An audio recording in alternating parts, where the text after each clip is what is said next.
Hello readers வணக்கம். இன்னைக்கு என்னோட வாட்ச் லிஸ்ட்ல இருக்க 4 ஸ்விங் ட்ரேடிங் ஸ்டாக்ஸ் பத்தி தான் பார்க்க போறோம். இந்த 4 ஸ்டாக்ஸ்லயும் என்னோட என்ட்ரி, என்னோட ஸ்டாப் லாஸ், என்னோட டார்கெட் எல்லாமே நான் டிஸ்கஸ் பண்ண போறேன். இது நம்ம சேனலோட நியூ சீரிஸ் நச்சின 4 ஸ்டாக் எபிசோட் 2. வாங்க நம்ம டைரக்டா வீடியோக்குள்ள போலாம்.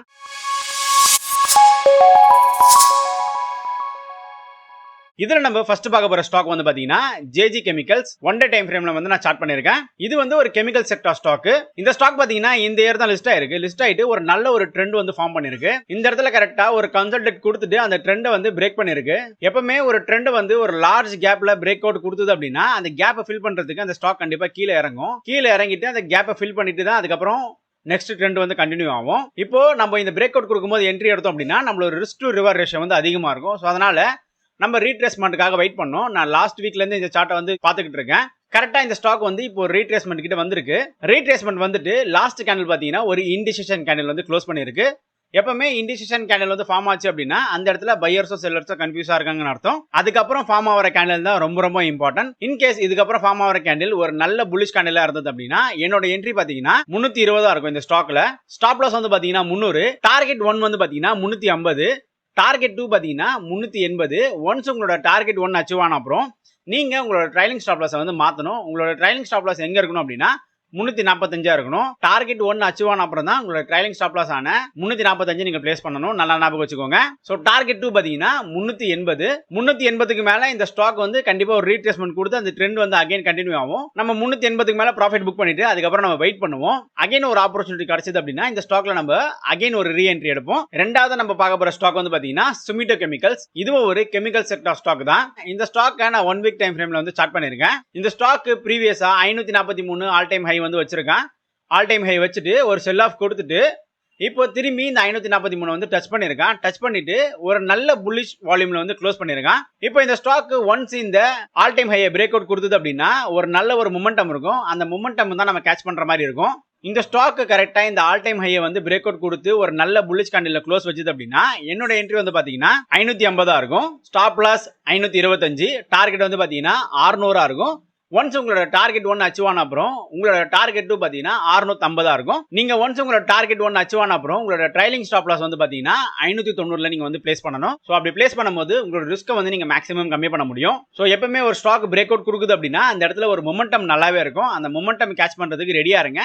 சம்டைம்ஸ் ஒரு சில ஸ்டாக் பிரேக் அவுட் கொடுக்கும்போது நீங்க என்ட்ரி மிஸ் பண்ணிட்டீங்க அப்படின்னா கண்டிப்பா ஒரு ரீட்ரேஸ்மெண்ட் வந்துட்டு தான் மேல போகும். அப்படி ரீட்ரேஸ்மெண்ட் வரும்போது கூட நீங்க என்ட்ரி எடுக்கலாம். அப்படி நீங்க ரீட்ரேஸ்மெண்ட் என்ட்ரி எடுக்கிறதுனா கூட நான் முன்னாடி சொன்ன பாத்தீங்களா அந்த லெவல்ஸ்ல வந்து என்ட்ரி எடுங்க.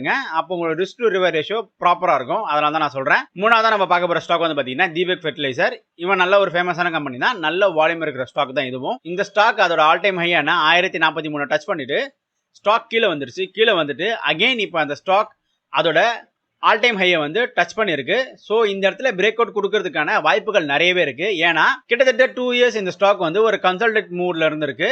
ஒன்ஸ் இந்த கன்சல்டேட் மூட பிரேக் அவுட் கொடுத்து இந்த ஸ்டாக் அதோட ஆல் டைம் ஹையை ரீச் பண்ணிருக்கு அப்படின்னா இதுக்கப்புறம் ட்ரெண்ட் பாசிட்டிவா கண்டினியூ ஆகிறதுக்கு நிறைய சான்சஸ் இருக்கு. அதுவும் இல்லாம இந்த ரேஞ்சை பிரேக் அவுட் கொடுத்த கேண்டில்லாம் பாருங்க ஒரு நல்ல புல்லிஷ் கேண்டில் தான் இருந்திருக்கு. இங்க பாருங்க ஒரு நல்ல வால்யூம் இருக்கிற புல்லிஷ் கேண்டில், அதுக்கப்புறம் நல்ல வால்யூம் இருக்கிற புல்லிஷ் கேண்டில் அப்படின்னு ஒரு நல்ல வால்யூம் இருக்கிற புல்லிஷ் கேண்டில் தான் இருந்திருக்கு. பட் லாஸ்ட் வீக் கேண்டில் வந்து பாத்தீங்கன்னா ஒரு பேரிஷ் கேண்டில் தான் இருந்திருக்கு. அதுக்கான ரீசன் என்ன அப்படின்னா இது வந்து ப்ரீவியஸ் ஆல் டைம் ஹையை டச் பண்ணிட்டு கீழே வந்து இருக்கிறதுனால ஆல்ரெடி மக்களோட சைக்காலஜி எப்படி இருக்கும்னா அகைன் இந்த ஸ்டாக் வந்து கீழே தான் வரும்னு ஒரு சைக்காலஜி இருக்கும். பட் மார்க்கெட்டை மூவ் பண்றது நம்ம கிடையாது, இன்ஸ்டிடியூஷன் தான். சோ என்ன பொறுத்த வரைக்கும் இந்த ஸ்டாக் ஒரு கன்சல்டேட் மூட்ல இருந்துட்டு அதுக்கப்புறமா ஒரு பிரேக் அவுட் கொடுத்துருக்கிறதுனால இன்ஸ்டிடியூஷன் இந்த ஸ்டாக் அகைன் மேல கொண்டு போறதுக்கு நிறைய சான்சஸ் இருக்கு. சோ அதனால பிரேக் அவுட் வரைக்கும் வெயிட் பண்ணுங்க.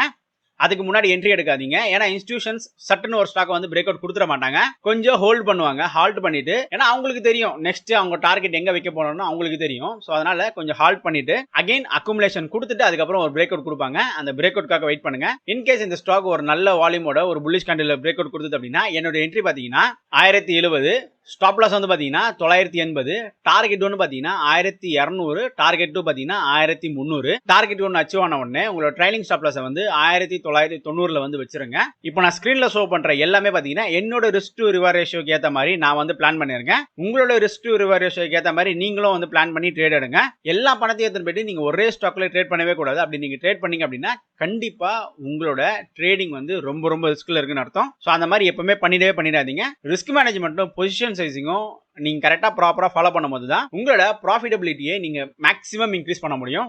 நாலாவதா லாஸ்ட் நம்ம பார்க்க போற ஸ்டாக் வந்து பாத்தீங்கன்னா IRCTC தான். என்னோட one of the favourite stock நான் சொல்லுவேன். இந்த IRCTC பொறுத்த வரைக்கும் நீங்க ஸ்விங் ட்ரேடிங் பண்ணணும்னு கூட அவசியம் கிடையாது. உங்களால முடிஞ்ச வரைக்கும் இந்த ஸ்டாக்கை நீங்க அக்குமுலேட் பண்ணி வச்சுக்கிட்டே இருக்கலாம். ஏன்னா one of the best monopoly ஸ்டாக்னு நான் சொல்லுவேன். நிறைய பேர் என்கிட்ட வந்து கேட்பாங்க, ஒரு ஸ்டாக் ஸ்பெசிஃபிக்கா நீங்க இன்வெஸ்ட் பண்ணணும் அப்படின்னா எந்த ஸ்டாக் சொல்லுவீங்க அப்படின்னு. நான் கண்ணை மூடிட்டு எடுத்த உடனே சொல்ற ஸ்டாக் வந்து பாத்தீங்கன்னா IRCTC தான். இந்த ஸ்டாக்கை நான் ஒன் டே டைம் ஃப்ரேம்ல வந்து சார்ட் பண்ணியிருக்கேன். என்னதான் இந்த ஸ்டாக் ரீசெண்டா ஒரு நல்ல பெர்ஃபார்மன்ஸ் கொடுக்கலனாலும் இந்த ஸ்டாக்கோட ஒரு ஸ்ட்ராங்கான சப்போர்ட் லெவலா 900 வந்து இருந்துட்டு இருக்கு. 900 அப்படின்னா 900 வந்து இந்த ஸ்டாக்கோட ஒரு ஸ்ட்ராங்கான சப்போர்ட் லெவலா இருந்துட்டு இருக்கு. இந்த இடத்துல பார்க்கலாம், இந்த ஸ்டாக் ஆல்ரெடி ஒரு 900ல சப்போர்ட் எடுத்து ஒரு புல்லிஷ் மூவ் வந்து கொடுத்துட்டு கிட்டத்தட்ட ஆல் டைம் ஹை கிட்ட போயிட்டு கீழே வந்துருச்சு. இந்த ஸ்டாக் கீழே வந்துட்டு எலெக்ஷன் ரிசல்ட் அப்ப கூட இந்த ஸ்டாக் ஒரு நல்ல ஒரு ஃபால் கொடுத்துட்டு அகைன் 900ல சப்போர்ட் எடுத்து இந்த ஸ்டாக் ஒரு புல்லிஷ் மூவ் வந்து கண்டினியூ ஆயிருக்கு.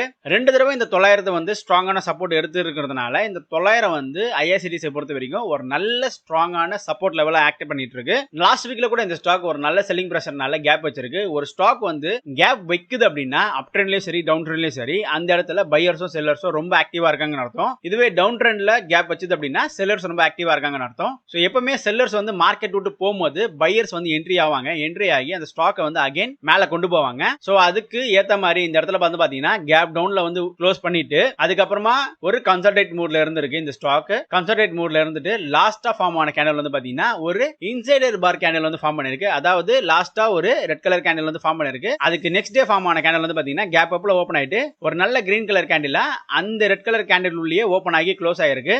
அதாவது கேப் அப்ல ஓபன் ஆயிட்டு ஒரு நல்ல கிரீன் கலர் கேண்டில் வந்து ஃபார்ம் பண்ணிருக்கு. சோ இதுல இருந்து என்ன தெரியுது அப்படின்னா பையர்ஸ் உள்ள என்ட்ரி ஆயிருக்காங்கன்னு தெரியுது. பட் இது மட்டும் ஒரு கன்ஃபர்மேஷனா வச்சு நம்ம இதுல ஸ்டாக்ல என்ட்ரி எடுக்க முடியுமா அப்படின்னா கூடாது. இதுக்கப்புறமும் ஒரு நல்ல ஒரு பையிங் கேண்டில் வந்து ஃபார்ம் ஆச்சு அப்படின்னா நீங்க இந்த ஸ்டாக்ல தாராளமா என்ட்ரி எடுக்கலாம். இந்த ஸ்டாக் நெக்ஸ்ட் ஒரு நல்ல ஒரு பையிங் கேண்டில் வந்து வச்சது அப்படின்னா என்னோட என்ட்ரி வந்து பாத்தீங்கன்னா 925, ஸ்டாப் லாஸ் வந்து பாத்தீங்கன்னா 895, டார்கெட் வந்து பாத்தீங்கன்னா 995 இருக்கணும். இது வந்து டார்கெட் 1. ஒன்ஸ் உங்களோட டார்கெட் 1 அச்சீவ் ஆன அப்புறம் உங்களோட டார்கெட் 2 பாத்தீங்கன்னா 1050. ஒன்ஸ் உங்களோட டார்கெட் 1 அச்சீவ் ஆன அப்புறம் உங்களோட ட்ரைலிங் ஸ்டாப் லாஸ் வந்து 990ல வந்து நீங்க கரெக்டா பிளேஸ் பண்ணணும். அப்படி பிளேஸ் பண்ணும்போது தான் ரிஸ்க் டு ரிவார்ட் ரேஷியோ வந்து கரெக்டா ஒர்க் ஆகும். இப்போ நான் டிஸ்கஸ் பண்ண 4 ஸ்டாக்ஸ் பாத்தீங்கன்னா என்னோட பர்சனல் ஒப்பீனியன். இது வந்து ஒரு காலம் கிடையாது, ஒரு ஸ்டாக் ரெக்கமெண்டேஷனும் கிடையாது. ட்ரேடிங் அண்ட் இன்வெஸ்ட்மெண்ட் எல்லாத்தையும் பொறுத்த வரைக்கும் டெக்னிக்கல்ஸ் ரொம்ப ரொம்ப இம்பார்ட்டன்ட். அதுக்கப்புறமா ரிஸ்க் மேனேஜ்மெண்ட், பொசிஷன் சைசிங் அப்படின்னு நிறைய ஃபேக்டர்ஸ் இருக்கு. இதெல்லாம் கன்சிடர் பண்ணி தான் நீங்க ஒரு ஸ்டாக்ல வந்து என்ட்ரி எடுக்கணும். இதெல்லாம் கன்சிடர் பண்ணாம ஒரு ஸ்டாக்ல வந்து நீங்க என்ட்ரி எடுத்தீங்க அப்படின்னா உங்களோட லாசஸ் வந்து அதிகமா இருக்கிறதுக்கு சான்சஸ் இருக்கு.